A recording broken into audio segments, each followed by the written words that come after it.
తెలంగాణలో సంచలనం సృష్టించిన ఫోన్ ట్యాపింగ్ కేసులో పోలీసులు దర్యాప్తును వేగవంతం చేశారు. ప్రధాన నిందితులైన ఎస్ఐబి మాజీ చీఫ్ ప్రభాకర్ రావు, శ్రవణ్ రావులను అరెస్టుకు రంగం సిద్ధం చేస్తున్నారు. అయితే విదేశాల నుంచి తీసుకొచ్చేందుకు పోలీసులు ప్రయత్నాలు ముమ్మరం చేశారు. అమెరికాలో ఉన్న నిందితులకు రెడ్ కార్నర్ నోటీసులు ఇచ్చేందుకు ఇంటర్పోల్తో సంప్రదింపులు జరుపుతున్నట్లుగా సమాచారం. అదే కానీ జరిగితే పోలీసులు ఈ కేసులో మరో ముందడుగు చేసినట్లు అవుతుంది. ఫోన్ ట్యాపింగ్ కేసులో Hyderabad west zone DCP Vijay Kumar సారథ్యంలో మరో కీలక ముందడుగు పడింది.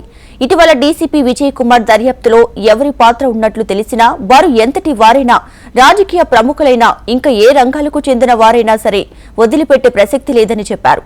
ఇప్పుడు ఈ కేసులో పరారులో ఉన్నటువంటి ప్రధాన సూత్రధారి ఎస్ఐబి మాజీ చీఫ్ ప్రభాకర్ రావు, అలాగే శ్రావణ్ కుమార్లకు రెడ్ కార్నర్ నోటీసులు జారీ చేసేందుకు స్వయంగా రంగంలోకి దిగారు.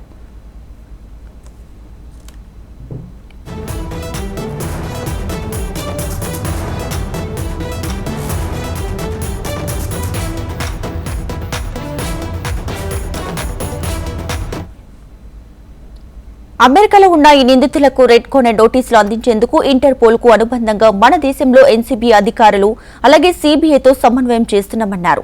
నిందితులకు త్వరగా రెడ్ కార్నర్ నోటీసులు అందేలా పనిచేస్తామన్నారు. ఇక అమెరికా, భారత్ మధ్య ఉన్నటువంటి నేరస్తుల అప్పగింత ఒప్పందం ప్రకారం మార్గదర్శకాలను అనుసరించి అరెస్టు చేసేందుకు పోలీసులు ప్రయత్నిస్తున్నారు.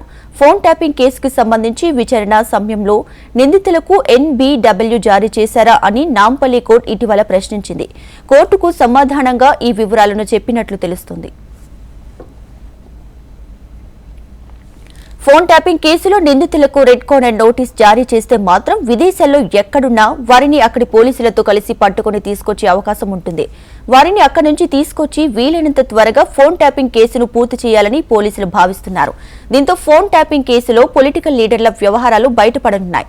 నిందితులు చెప్పిన సమాచారం మేరకు పొలిటికల్ లీడర్లకు సైతం పోలీసులు నోటీసులిచ్చి విచారణకు పిలిచే ఛాన్స్ ఉంది.